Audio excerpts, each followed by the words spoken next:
Well, let's bring in the Chief of Child Protection at UNICEF Nigeria, Ibrahim Sesay. Good to see you and thanks for your time. I really wished that we can stop talking about data when it comes to the continent, but again, here we are. This is clearly all about data.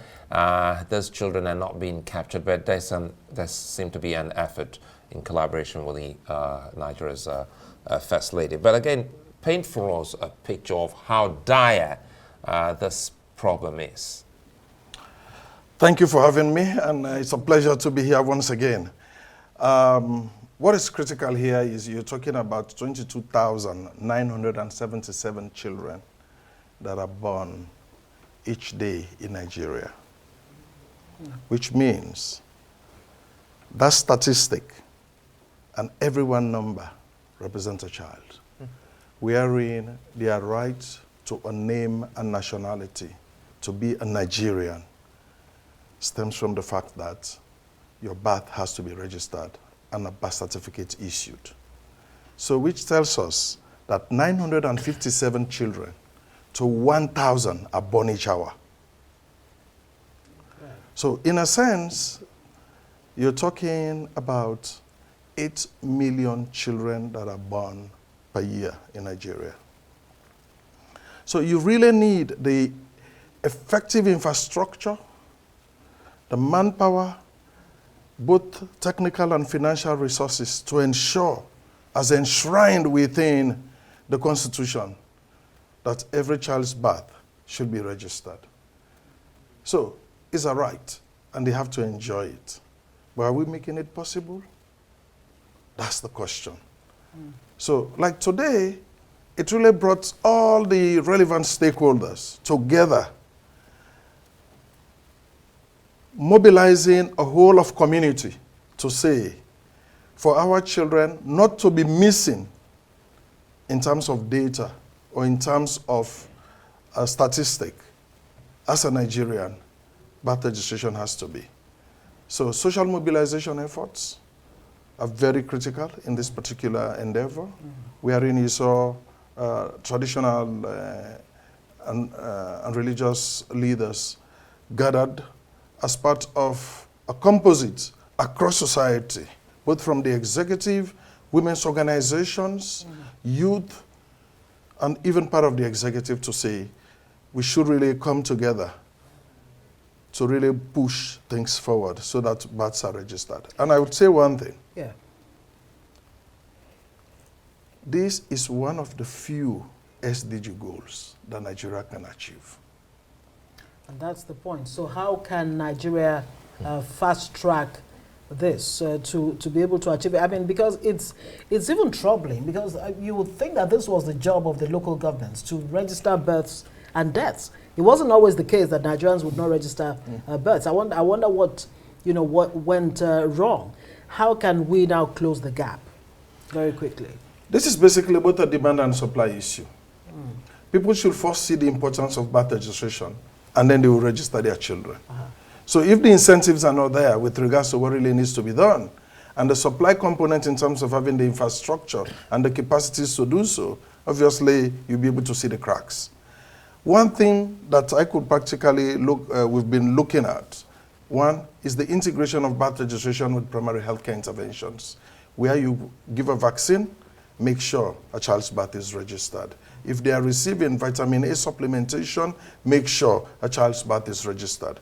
The beauty of this is that NIMC, National Population Commission, they've all come together to ensure that at the point of birth registration, a national identification number is issued rather than waiting for age 16.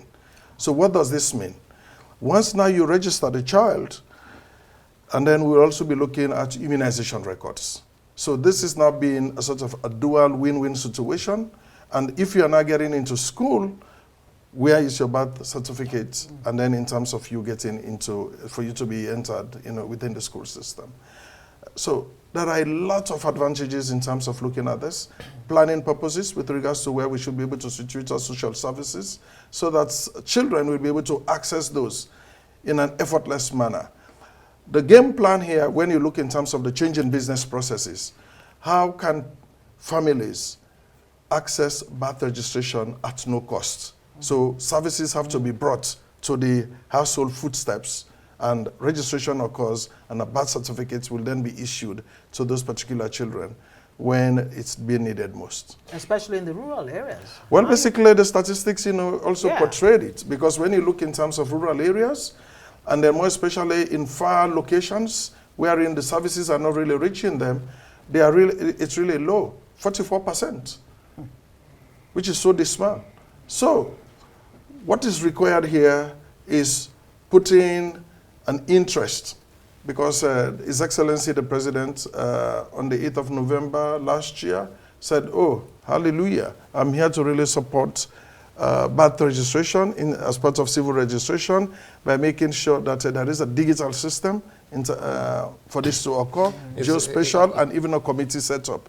But actions should really now be matched with those commitments. Sesay, is this, as we wind down, is this tied to some cultural beliefs, or just strictly about awareness or education or poverty? All of the above could apply, but I tell you one thing. It's just to mobilize communities so that they are aware that this is a right for their own children and there are benefits attached to it. And then it's social mobilization. That is the key. And it's not in terms of like getting into X or formerly Twitter or having all of whatever you call WhatsApp groups and everything. Because where it's occurring is in rural communities. So this is going outside of the norm by changing the business process so that those who should really register these children are within those rural communities. Digitalization is now playing a part, so why not we optimize with the use of digital systems, bringing in young people, and increasing the bandwidth with regards to how the services will be able to reach rural communities. Well, it's really scary that these facts are coming out, because I'm wondering, the numbers we've been banding about Nigeria's population, this is just guesswork if births are not registered. I mean, we say we're about 210, 220, 230 million in some cases. What are we to do with those numbers? Well, are they below? No, well, let me give you one global trend. People are even moving out of population census. Because if you have an effective and efficient civil registration system, you should be able to really know where your population is. Not all is doom and gloom, let's put it that way. Because if you look in terms of the way our trends have occurred, we are like within a 5 million, 6 million range. Last year, 11.6 million children under 5 whose births were registered. All right. That's how it goes. We'd like to thank you for your time, Ibrahim Sesay. Thank you so much for having me.